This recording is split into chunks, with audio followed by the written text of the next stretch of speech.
Boa tarde, está no ar mais um Memória Brasil, programa de entrevistas feito para valorizar o resgate da cultura brasileira. A nossa entrevistada de hoje é professora, é escritora e é ilustradora. Ela vem trabalhando com literatura infanto-juvenil, escreve poemas, ficção e biografias. Carla Caruso, muito obrigado pela sua presença, Carla. Obrigada a você. Muito bom ter você aqui com a gente.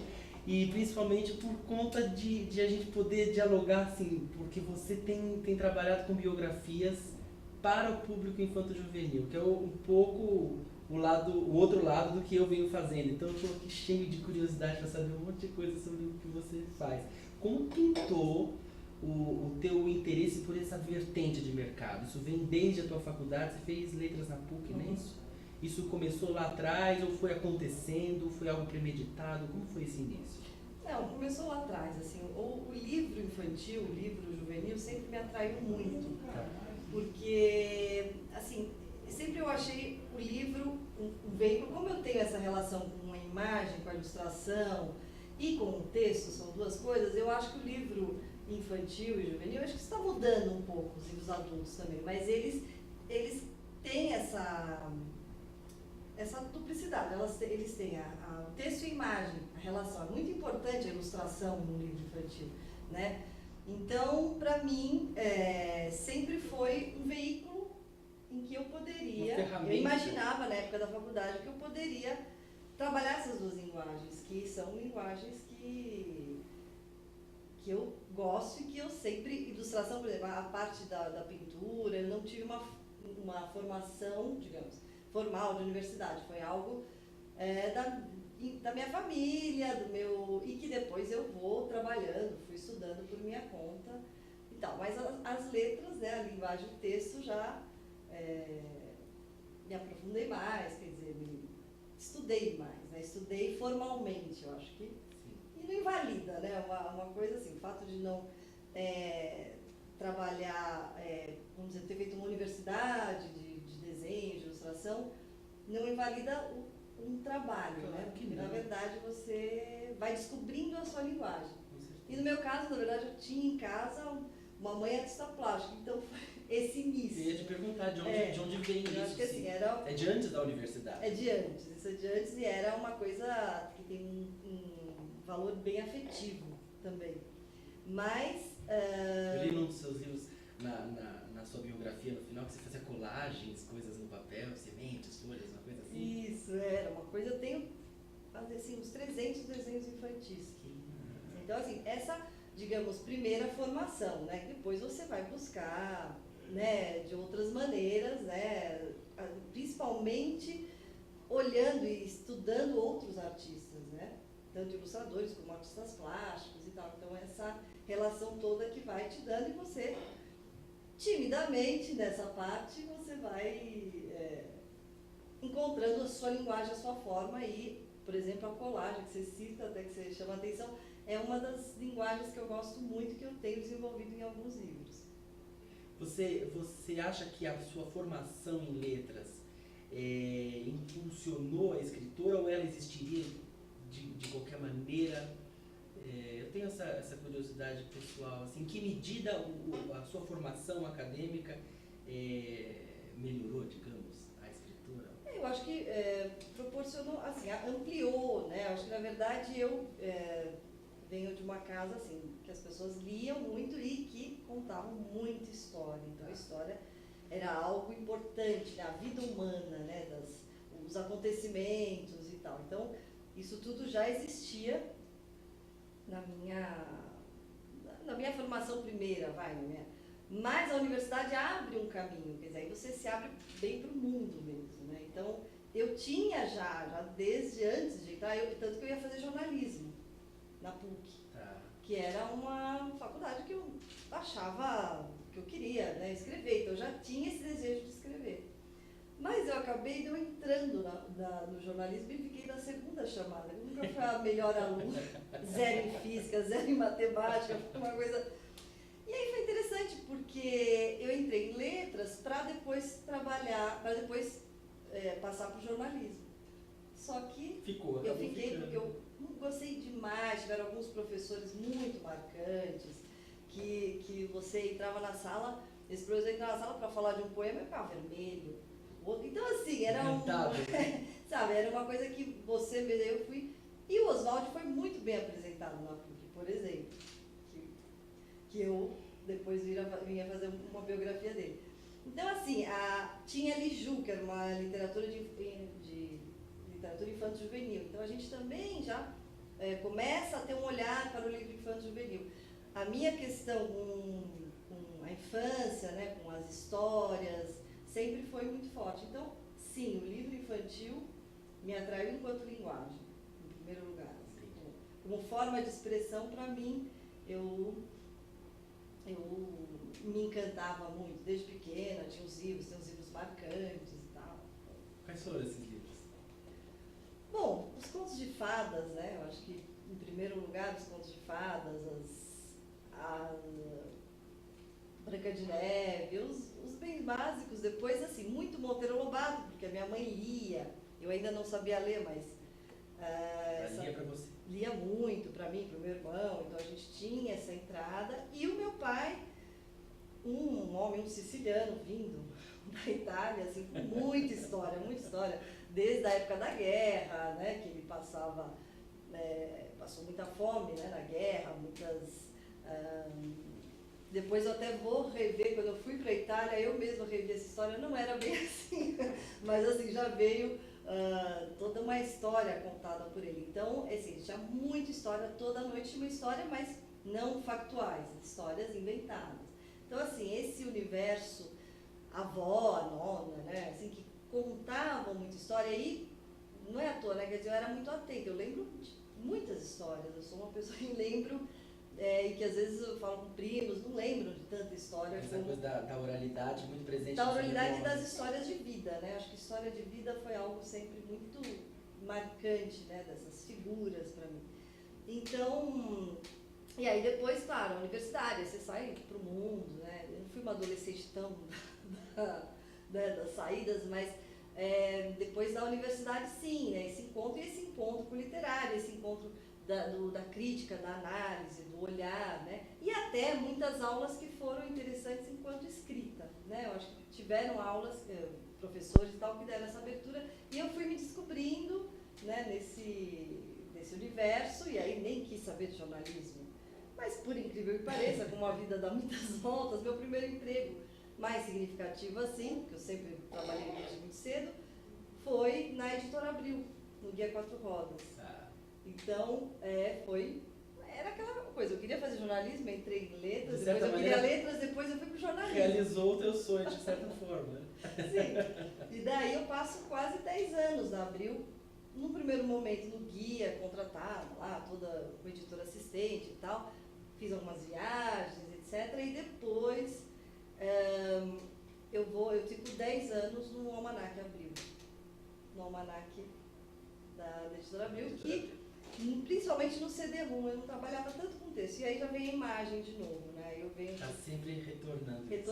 Eu trabalhava enfiava naquele DDoC, que eram todas as imagens, né? Que eu pesquisava imagens e fotos, e assim, foram muitos anos pesquisando imagens para o CD-ROM, que tinha uma demanda assim, muito grande de imagens. Bom, isso deve ter te instrumentalizado também na hora de você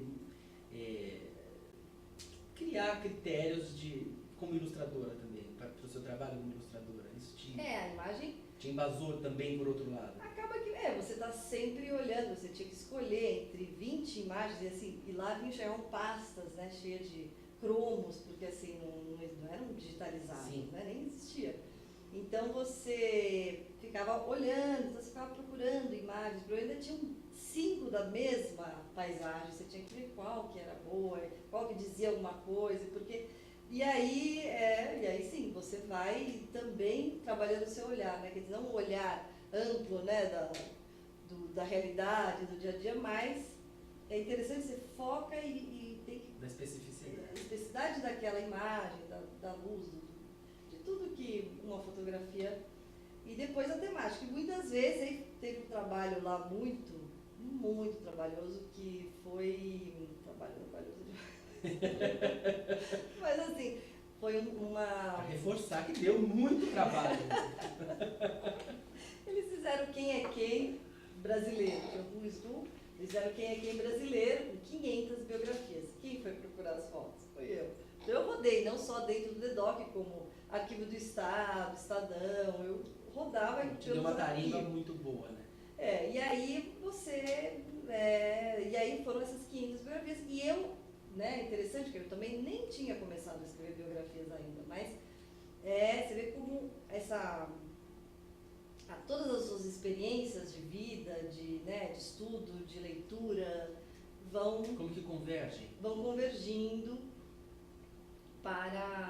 na hora de você fazer uma escolha, às vezes, de você construir o teu livro, né? E concretamente, como foi que surgiu a ideia da biografia do Oswald de Andrade, que foi o seu primeiro trabalho nesse gênero? Foi o primeiro trabalho, não foi numa Bienal, eu estava andando, vi a coleção da editora Cáliz, que tem muita biografia, que ela primeiro começou com a coleção Crianças Famosas, e ali contava a infância de alguns artistas, e geralmente estrangeiros, porque era uma coleção inglesa. E depois, só que eu falei que eu olhei tudo aquilo e falei, eu tenho vontade de fazer a biografia do Oswald de Andrade. Isso me veio naquela hora. E aí... Estava no subconsciente, naquela hora aflorou. Aflorou. E aí a Miriam, conversei com a Miriam, que é a editora, a dona da Cáliz, etc. E ela falou, tá bom, vamos conversar e tal. E a partir daí eu comecei a pesquisar. Foi uma longa pesquisa de muitos anos. Assim, até Quanto tempo? Foram 2 anos e meio, 3 anos, mais ou menos. E como é que você trabalhou isso? Você estava me dizendo que você fez uma pesquisa enorme, aprofundada, e claro, para o público infanto-juvenil nem sempre é possível você colocar todas as informações. Como foi esse processo de seleção e de escolha mesmo de linguagem? Como aconteceu esse trabalho, o processo? Bom, primeiro eu fui buscar muitas biografias já, né? Que já existiam. Então é interessante, tem personalidades, né, que tem muita coisa, né? Então, de alguma maneira, e assim... E você já tinha um apreço especial pelos modernistas, certo? Sim, já, acho que foi um tema que eu gosto muito.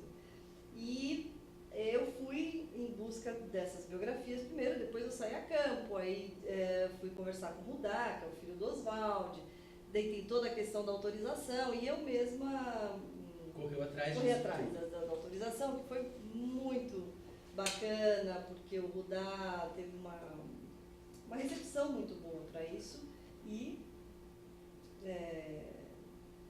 liberou, deixou fazer, porque tem algumas biografias que você divide, tem uma porcentagem para o biografado e tal, e o Rudá não quis, ele falou, o trabalho é seu.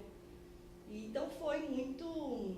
E aí, a partir daí, quer dizer, quando se concretiza essa autorização e tal, aí foi documentários, entrevistas com algumas pessoas, o próprio Rudá,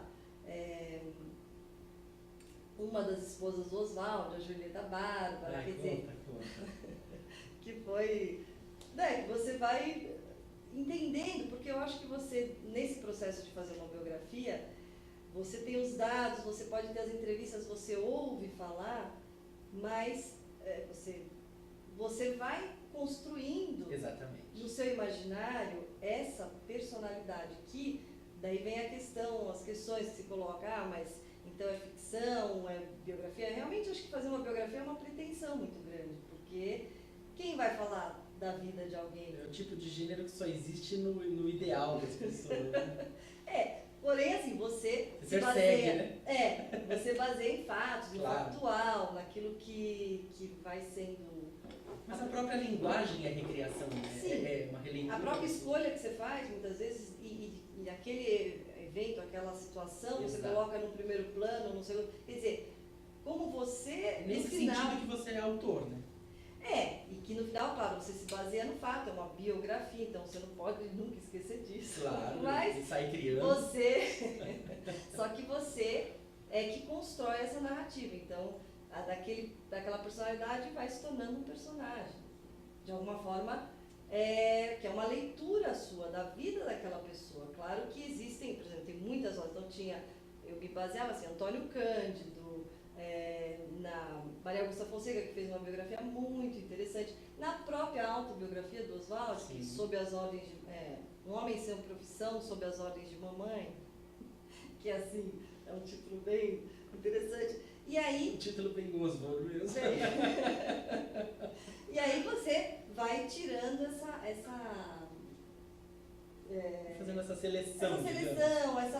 E é interessante, porque depois eu construí toda a narrativa e quando o Dá recebeu o livro, por exemplo, ele disse, mas o meu pai, nessa primeira, você coloca aí na infância como um menino mais dependente da mãe, e o meu pai era aquele homem que eu, quando era criança, eu tinha muito medo, porque ele, quando encontrava com os estudantes de Direito no Teatro Municipal, ele gritava muito, ele era violento, e assim, e daí eu percebi que eu falei, interessante, né, porque eu apresentei um Oswald menino, nesse primeiro momento, que é a infância, que eu separei bem cronologicamente o livro, a partir de muitas informações que eu tirei de alguns biógrafos, do próprio Oswald Andrade, porque na verdade eu não falei se ele era isso, era aquilo, eu apresentei situações, que inclusive estão em aberto dependendo da leitura, né?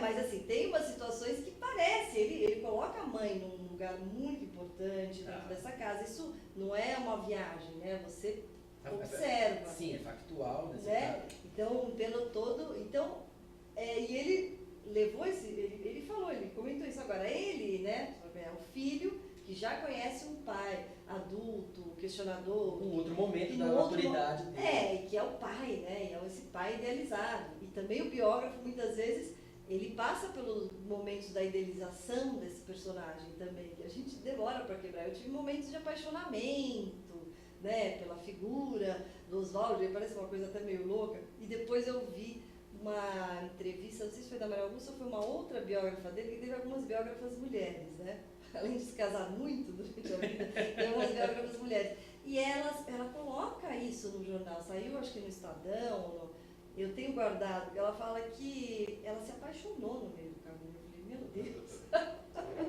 mas assim, faz parte, né? Eu acho é uma coisa inevitável. Não tem nem graça, né? Não tem nem graça. E aí foi interessante, a sobrinha da Anitta Malfatti, ela me fala que a tia dela contava, não a Anitta, uma outra tia, que nas festas, a figura do Oswald, como era fortíssima, né? Que o que ele falava, ele convencia, né? Então, isso é né, que ela veio me contar, e o Antônio Cândido coloca umas descrições do Oswald interessante, aquele parado, de repente só dá uma gargalhada. Exatamente. Né? Então acho que essas vozes todas que vão te instigando o teu imaginário a construir e a colocar você vai construindo, você vai apresentando, né? Agora eu acho que é um pouco inevitável também acontecer essa coisa da paixão, do envolvimento. Estava até conversando agora há pouco com o Arô Ribeiro, que é o nosso fotógrafo de plantão, e a gente estava mencionando justamente essa questão de também se não tiver esse enamoramento pela personagem, você não tem fôlego para mergulhar, e isso também é uma coisa que acontece, não é planejado também, né? Como é que foram surgindo esses pequenos insights, acontecimentos, digamos, internos teus, que te conduziram para o Oswald, para a Anitta, para a Tarsila, enfim, como que foram surgindo as ideias de fazer biografias desses personagens? Eu acho que o primeiro, o Oswald, foi assim, uma coisa muito direta dessa paixão, disso que eu vinha, e era uma personalidade que eu achava interessante. Aí também tem o lado, agora eu falo muito do lado interno, mas aí tem a questão, essa personalidade tem que estar nas escolas, tem que estar para o adolescente, tem que estar, sabe, porque ele é uma figura, assim, tanto que o livro, ele procura... Eu coloquei muitos poemas do Oswald, assim, ele entremeado, foi pensado esse projeto gráfico, com imagem, com desenhos da Tarsila, com próprios desenhos dele, quer dizer, as marcas do escritor estão por todos os lados do livro, diretamente, né? Então a capa são desenhos dele, né?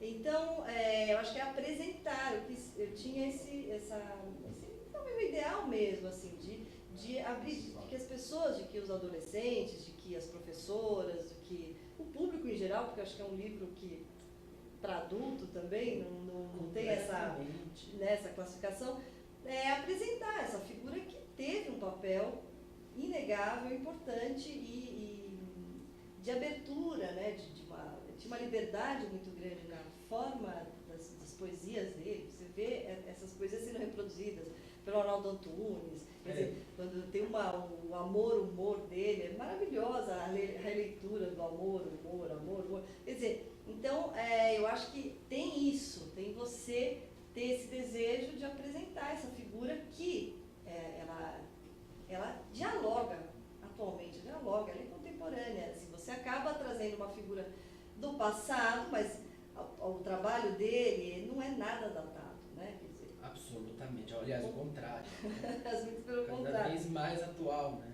Você está falando indiretamente de educação, certo? Como é que você vê a educação no país hoje? Já que a gente está falando disso, te parece que a educação está carente, por exemplo, de referências mais sólidas que façam com que as crianças se sintam atraídas, por exemplo, por temáticas da nossa história? Como se enxerga isso? Eu acho, por exemplo, pela minha experiência bem concreta do que eu venho, porque assim, eu trabalho não tanto dentro das escolas, eu observo, mas assim, mais pelo lado da cultura, pelos meus trabalhos em biblioteca, biblioteca pública. Então eu venho viajando há 15 anos, eu faço alguns projetos, um deles da Secretaria de Cultura, que é viajar para cidades do interior e falar de livros. Então, ter um encontro com a criança a partir dos seus livros e tal. Que é o Viagem Literária? Tem viagem literária, antigamente era escritor na cidade, tem escritor na biblioteca, são vários, tem o município, tem o estado, tem... E daí você vai dando cursos, palestras, bate-papos... Na verdade, encontro, às vezes, cursos para professores e para crianças, né? Então, assim, o que eu tenho reparado concretamente nesses meus encontros com crianças, mudou. Por quê? Antigamente, as crianças tinham nem acesso ao livro, parece. O que eu tenho percebido em 15 anos é que hoje elas têm pelo menos uma intimidade maior com esse objeto. Eu sinto isso também. Né? Então, elas elas leram mais, assim, eu sinto que as professoras mudaram também, assim, anteriormente, muito nas cidades pequenas, você via que eram pessoas que, eu não tinha outra opção, eu fui ser professora, etc. Depois começou a exigência da pedagogia, quer dizer, houve uma sacudida. Eu tenho encontrado os educadores, os professores, muito mais voltados para a leitura. Se falou mais em livro e se comprou mais livros, sim. Nesses 15 anos, assim, eu mesma, como autora, tive uma mudança mesmo. Assim, os livros chegaram mais às crianças. Então, eu chego em biblioteca e encontro os meus livros. Né? Isso já é um sinal, assim, e outros de colegas, né, de pessoas que têm um trabalho muito sério, então os livros estão ali também. Então, assim, o acesso ao livro está mais ampliado. Agora, o que se precisa é um trabalho, e que sempre precisou, é a leitura, né? Esse aprofundar... Uma leitura crítica, inclusive. Crítica. Eu tive conversas com crianças de 10 anos, eu tenho sentido também uma maturidade maior. Quer dizer, que antes parece que eu tinha que fazer um pouco mais de... Eu sempre fui de conversar mais com a criança, contar a história, nunca num tom de um teatro, de uma performance. Mas eu tinha um esforço, parece que maior. Não sei se eu também amadureci mais nesse meu processo. Provavelmente os dois. Né? Os dois. Mas as crianças começam a falar de personagens. Falar com conhecimento de causa. Conhecimento. Eu tive uma conversa numa cidade interior, num galpão assim, sabe? Muito bacana. Elas falaram de personagem, do que era ler realmente. Eu perguntei, mas o que é ler mesmo? E daí vieram aquelas respostas. Eu sinto que eu sou aquele personagem. Que bonito. E não só isso, e aí eu tento puxar, né, não apenas dos meus livros, mas os personagens que marcaram. Então, outra coisa Falando de coisas profundíssimas, com uma linguagem infantil, eu acredito que isso, inclusive, te enriqueça para o teu trabalho, né? Te devolve uma bagagem, uma coisa. Sim, eu acho que interessante. Na verdade, isso é interessante. Da minha história, um pouco, foi... Eu escrevi o primeiro livro e eu não sei porque eu já entrei para a secretaria do município, já fui fazer parte do escritor da biblioteca. E foi um susto muito grande para mim, porque eu fiz um livro que chamava Ítalo, uma ficção, que está, né, pela editora Dimensão em Belo Horizonte. Aliás, Belo Horizonte é que abriu o meu caminho, Belo Horizonte aceitou a poesia, coisa que era muito difícil eu conseguir uma outra editora. E Belo Horizonte, a editora Dimensão, super abriu, fiz uma coleção de cara de poemas, né? E eu sentia que esqueci. Não tem problema. Vai cortar. Vou fazer o seguinte. Ou não? Isso a gente vai decidir depois.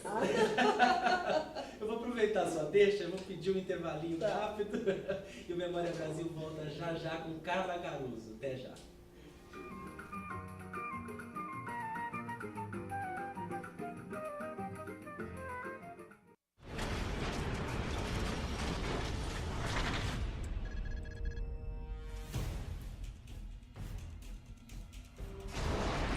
E aí galera, eu sou a Patrícia China, estou aqui todas as quartas-feiras às 19 horas com o programa Volume Máximo. Muito rock, muito metal, muita atitude, a gente passa vídeo, chama a galera, bate um papo. Então eu tenho encontro com vocês toda quarta-feira às 19 horas. Eu sou a Andréa Nóbrega, estou convidando vocês a me assistirem toda quarta-feira às 14 horas. Humor comigo mesma, Andréa. Olá, eu sou a Solange Frazão e eu queria convidar você a entrar em forma com saúde comigo todas as segundas-feiras no programa Em Forma, das 2 às 4 da tarde. Vou te esperar, até lá! Se você gosta de cinema, não pode deixar de assistir o programa Mocinhos e Bandidos, onde são retratados não só grandes astros que faziam parte da constelação hollywoodiana. Então é um programa imperdível que acontece todas as semanas ao vivo aqui pela esta emissora. Obrigado e até.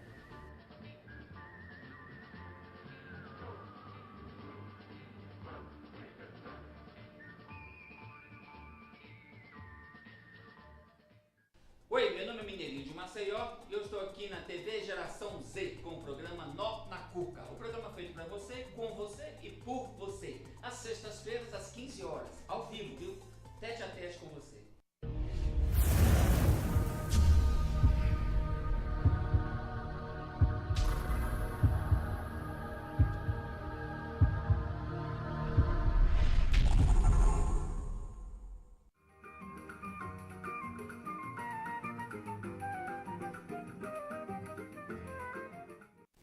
Memória Brasil está de volta e a nossa entrevistada de hoje é a escritora, ilustradora e professora Carla Caruso, que tem em torno de 20 livros publicados, com um enfoque bastante grande em literatura infanto-juvenil. Tem um prêmio Jabuti, tem menções altamente recomendável dos seus livros para o público infantil e é uma escritora que vem cada vez mais especializando no gênero biográfico. A gente estava falando agora há pouco sobre os cursos e palestras e bate-papos que ela vem dando e a gente vai continuar esse papo agora, né, Carlinha? É verdade. Eu acho que a questão desse encontro com as crianças, que na verdade eu fui apresentada muito cedo, desde o primeiro livro, a escritora Carla, eu levei um susto, porque eu não sei nem se eu ia seguir esse talvez foi por isso, não sei. Não, mas foi um encontro que esse retorno muito direto da tua história, o que ela reverbera no outro, o que constrói, como que esses imaginários se encontram aí fisicamente naquele momento em que eu acho que isso tudo me deu muita força. Eu acho que foram muita força para continuar. Você acha que o fato de ser para a criança também reforçou isso, ou facilitou essa sua entrada no meio editorial?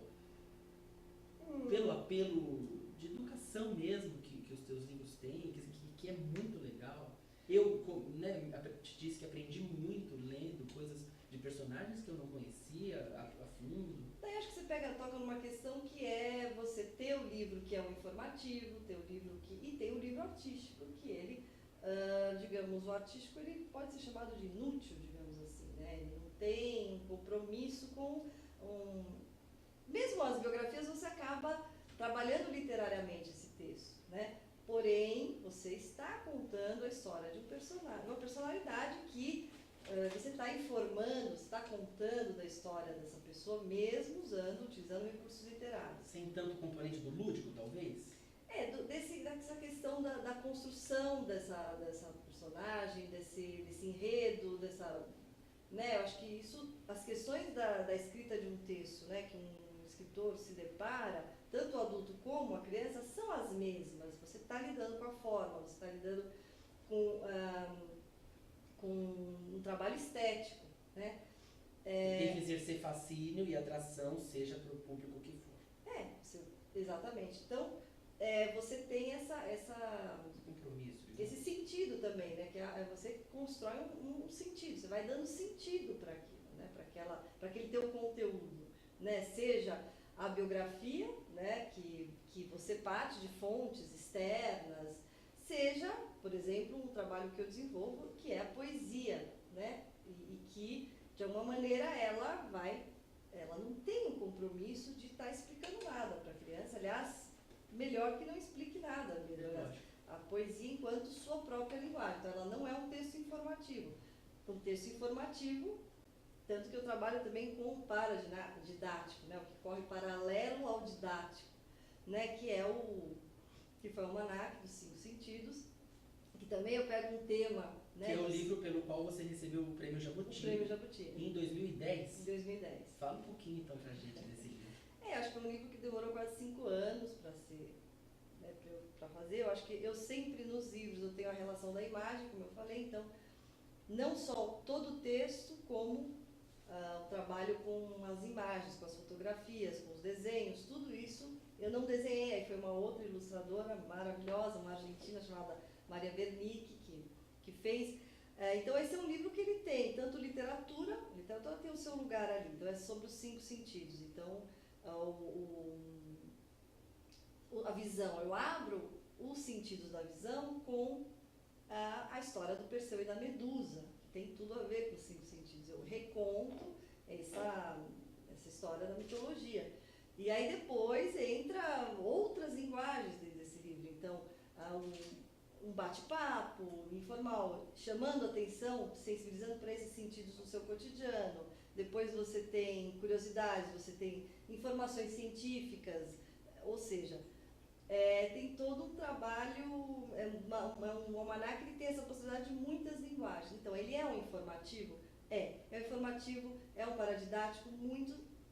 Eu tentei fazer isso muito saboroso, porque eu, por exemplo, observava no mercado os livros didáticos com a parte dos 5 sentidos, por exemplo, eram 2 páginas muito chatas. E é um assunto imenso, é um assunto, né, tem um potencial de interesse grande que às vezes não é explorado. Exatamente. Então, eu acho que, então, assim, esse é um livro que tem ele é híbrido, ele tem o literário, e o literário está ali sozinho, ele não está... Ele está apresentando esse sentido pela história da Medusa, terrível, né? Então, e depois, o olfato e tudo isso. Então, assim, esse foi um livro de 5 anos, de um trabalho imenso da pesquisa iconográfica. Eu fiz muita obra de arte. Foi uma coisa solicitada, você encomendada? Ou também foi uma ideia? Olha, foi uma ideia minha e que eu tive uma editora muito bacana que, a Beth Vance, da Editora Moderna, que falou: olha, Carla, que tal um almanaque? Quando ela falou a palavra almanaque, essa é a importância dos bons editores. Fechou o conceito. O conceito e abriu a grande possibilidade daquilo que eu estava querendo, eu não sabia dar forma ainda. Então, acho que isso é importante. Então, no fundo, o que é fazer um texto? O que é dar forma a algo, e você, ou o teu interno completamente, que nunca é completamente, você sempre tem toda, né, mas assim, dar forma. Então, eu dei forma a todas as informações, à vida de Vital Brasil, por exemplo, que a gente nem falou. Que é deslumbrante, tanto a biografia do Vital Brasil, quanto a do Zumbi, dos Palmares. São livros realmente muito interessantes e que abrangem um público muito amplo, quer dizer, não é só para o público jovem. Não, eu acho que o Zumbi dos Palmares é uma história que tem que ser muito contada ainda, né? Quer dizer, aliás, é interessante, ele tem, quer dizer, que se sabe exatamente do zumbi, né? Eu fiz uma biografia, me balizei muito num jornalista e historiador amador, mas que foi alguém que foi importantíssimo na história do zumbi, dos quilombos, né? Que foi o Décio Freitas, que eu me balizei muito no livro dele, porque ainda tem muito que se descobrir da história dos quilombos. Tanto que eu descrevo toda a vida, muito mais nesse livro, que é a biografia do zumbi. Grande parte são... Uma descrição do quilombo em si. Do quilombo dos Palmares, daquilo que se tem de informação. Eu acho importante, eu achei muito interessante, porque você prepara o cenário, o contexto social, político da época, para depois introduzir a personagem, né? Quer dizer, a personagem surge com uma força muito, muito interessante, porque vem amparada por esse contexto, né? Ela não surge no comecinho. Exatamente. Tanto que tem momentos que eu falo... Até porque na história do quilombo ele não surge no começo, você seguiu a... exatamente, porque eu percebi, né, que era uma riqueza muito grande toda a história do quilombo, né? Então, assim, tem momentos que daí o leitor me fala assim, teve uma hora que eu falo que tem um menino negro que olha, eles já acham que esse é o zumbi. Não, esse ainda não é o zumbi. Depois tem uma outra descrição de um menino, não é ainda. É lá pra frente. É um jogo, né, que você vai brincando. Mas que tem muito, né? Eu acho que assim, os Zumbi dos Palmares, o quilombo, atualmente se faz há algum tempo atrás, já começaram as escavações para se descobrir essa história, né? E é interessante que estão descobrindo muitas coisas indígenas, né? E como é que é isso, né? Que não era um quilombo só de negros, ao contrário, tinha até brancos, né? Brancos, indígenas, né? Então acho que foi uma grande sociedade que foi se formando. Exatamente. Né? De uma maneira muito diferente do que era a colônia. Quer dizer, isso que também me atraiu muito na história do zumbi, que não foi a personalidade assim dele em si, mas toda a história, o conjunto da história do quilombo, que eu acho que daí vem esse lado que eu acho que tem que ser mais conhecido mesmo. Com certeza. Eu eu selecionei algumas imagens de livros e coisas tuas, vamos dar uma olhadinha? Vamos. E a gente vai comentando algumas fotos de Carla Caruso. Ali, o Almanaque dos Sentidos, né? Que a gente estava conversando agora. Aliás, essa capa é muito bonita. Fala um pouquinho pra gente dessa coleção, que a gente não mencionou, né? São 4 ou 5 livros, né? São 4 livros da coleção. Esse é meu primeiro livro de poesia. Tá. Eu babei. Eu li numa enfiada todos os 4. Adorei. Eu acho que assim, eu estava bem influenciada pelo haikai. Não tem a ver com haikai, mas essa questão da síntese, da rapidez. Mas tem, não tem, mas tem. Eu senti muito isso. Às vezes é um sentimento, uma percepção, não tem que ter um raciocínio, uma coisa complexa. Às vezes a sutileza é que dá o recado, né?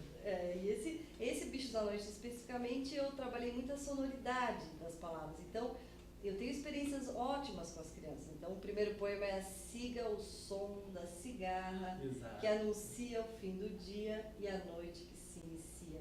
Então, as crianças já vão sacando. Tem alguma coisa, tem o som, né? O som da cigarra que vai se concretizando. Vão passando, que são os outros bichos. Tem o Bichos da Noite. Não, agora não está na ordem. Depois chegam os outros bichos. Esse é o Segredo da Avó Maria. Que é a edição em espanhol, né? Tem em espanhol e em italiano. Que lindo. É uma ficção. É uma ficção. Surgiu de um conto que eu fiz, que foi publicado, e depois virou um conto maior. Vamos lá. A biografia da Anitta. É a coleção A Infância.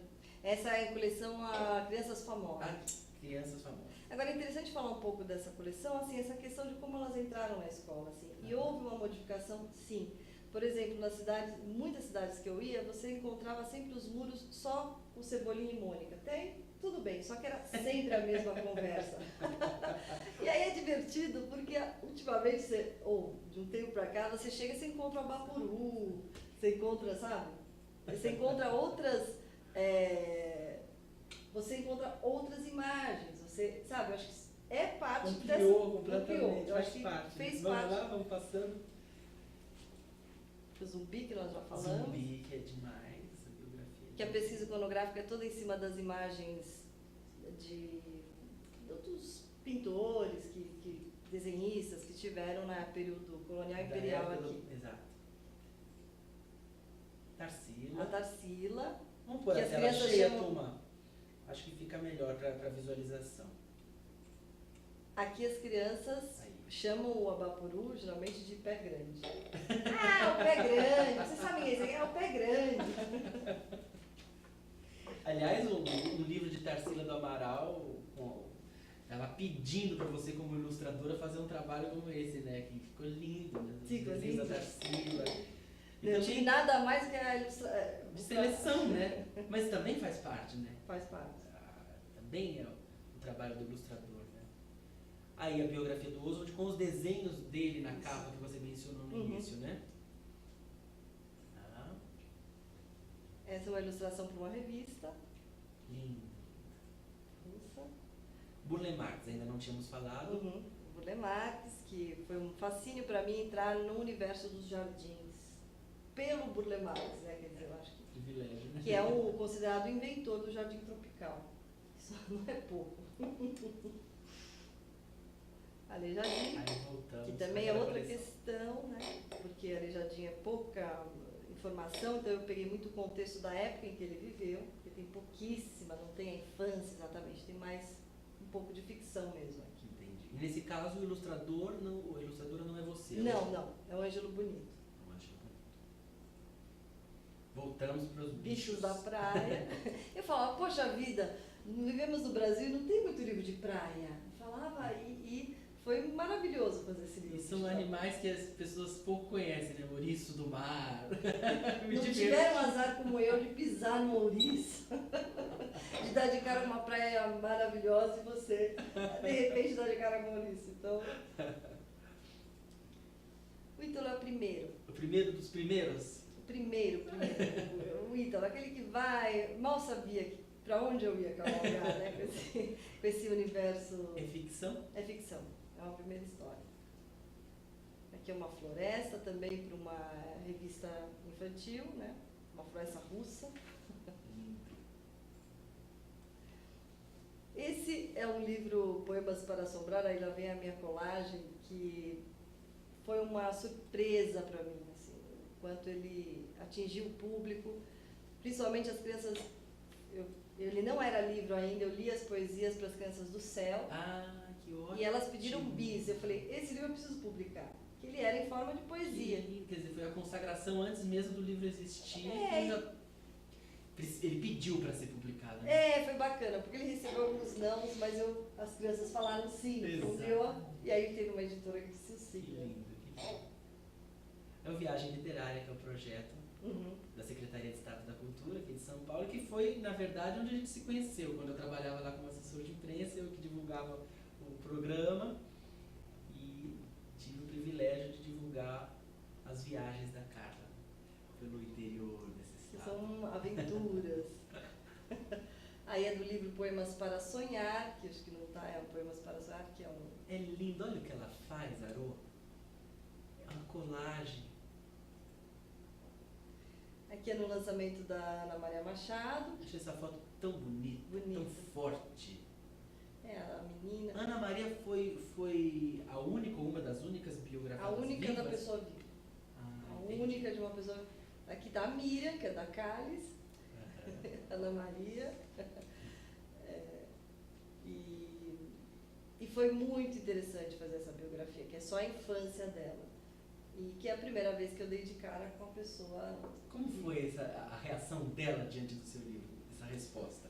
Olha, a princípio ela não ficou bem, foi muito interessante, ficou bem tranquila, ela não emitiu muita opinião. Bom, você que- entrevistou antes, né? Sim, bastante, entrevistei, tive uma entrevista longa, até nós fomos na Feira de Bolonha. Eu falei, a gente vai se encontrar na Itália, porque no Brasil muito engraçado, eu não Muito conseguia, chique, muito das chique. Eu duas. falei, eu vou te pegar. Aí, bom, fiz uma entrevista longa, fui muito atenta e tal, e depois também parti, ela me deu algumas dicas de algumas romances dela em que é uma personagem, mas tem muito da infância dela. Então foi um trabalho bem longo também. Eu demoro muito, porque essa personagem essa personalidade tem que entrar. E essa A persona personagem mesmo, né? Essa menina, a menina Ana Maria Machado, menina e que eu vou mostrando essa trajetória, né, dela, depois adulta. Você vai descobrindo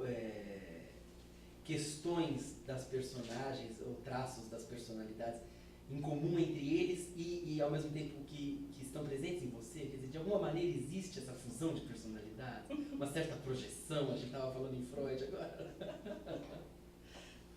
Acontece. Eu sinto muito eu essas acho que identificações. sim, é interessante, porque assim, é um leque, né, por exemplo, desde Tarsila do Amaral, Anita Malfatti, que é uma figura bem diferente, uma mulher que tinha um defeito na mão direita, que tem toda uma trajetória como difícil, né?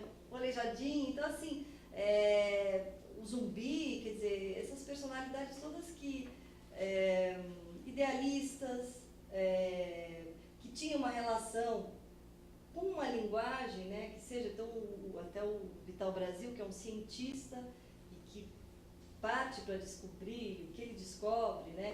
E acho que também tem muito assim, por exemplo, o Vital Brasil não é valorizado como deveria ainda, eu acho. Não é valorizado como deveria. As pessoas conhecem a rua, né? Só.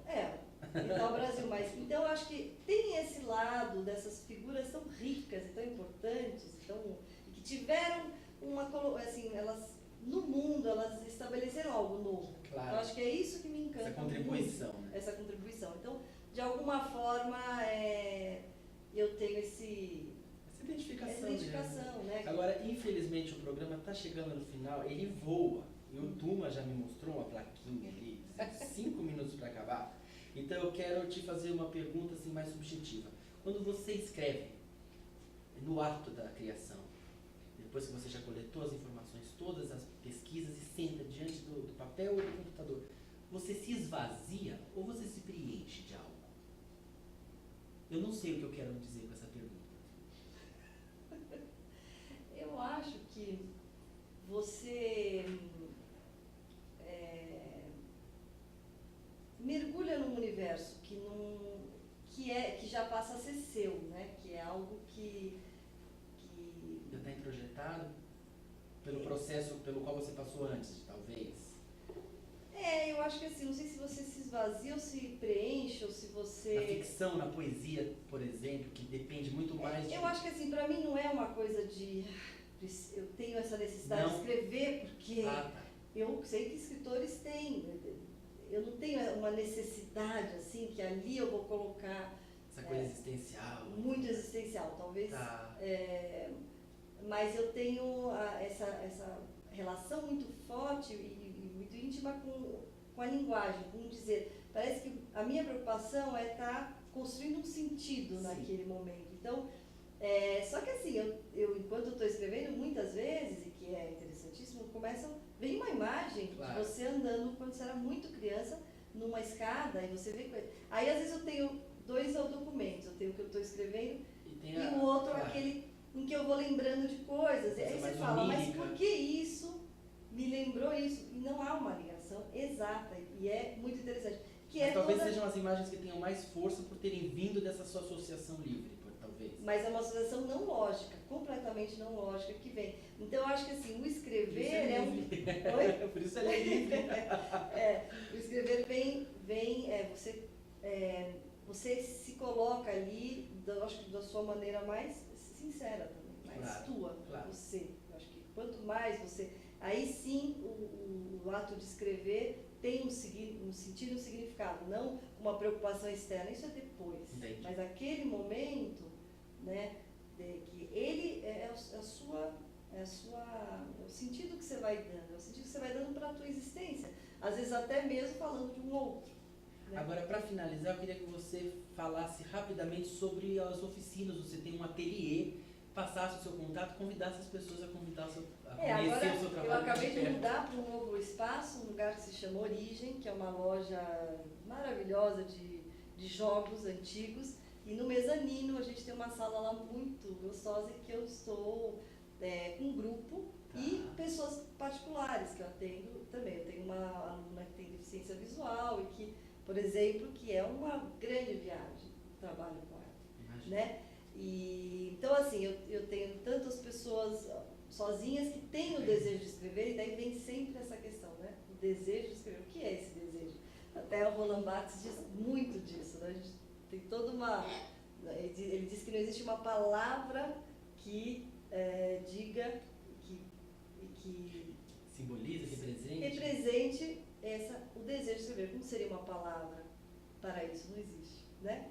Pelo menos em português não existe. Em outras línguas, né? Está na hora de ser criada essa palavra. Então ali eu desenvolvo esse trabalho, eu acho que assim, tanto eu tenho esse trabalho particular, como sempre a minha relação com o público. Então eu trabalho nos SESCs, com oficinas, né? Eu tive uma experiência muito interessante, daria pra gente conversar muito, que foi na penitenciária feminina de São Paulo. Foram 4 encontros, em que a gente partiu da imagem, das artes plásticas, para produzir textos. Começamos com os sapatos do Van Gogh e fomos muito longe. Então, assim, esse giro por tantos lugares, desde o público infantil, é interessante falar, eu não trabalho até a escrita com o público infantil, é com o público adulto mesmo. Então, é uma oficina que eu desenvolvo há 6 anos e que também é um processo muito rico para mim, tanto para mim, para a pessoa que está escrevendo e que vai se desenvolver. Não existe um método fechado, mas porque mais do que nunca a escrita é dar forma e ter uma linguagem. Essa linguagem você vai construir ao longo do tempo. Então, Carla, muito obrigado pela sua presença. Por mim, a gente continuava aqui mais 2 horas conversando, mas espero que essa seja só a primeira das vezes que você vai vir visitar o Memória Brasil. Com certeza. Então, obrigada, Thiago, foi muito bom. E parabéns pelo seu trabalho. Obrigada. Memória de hoje fica por aqui. Semana que vem a gente está junto de novo. Tchau, tchau. Até lá.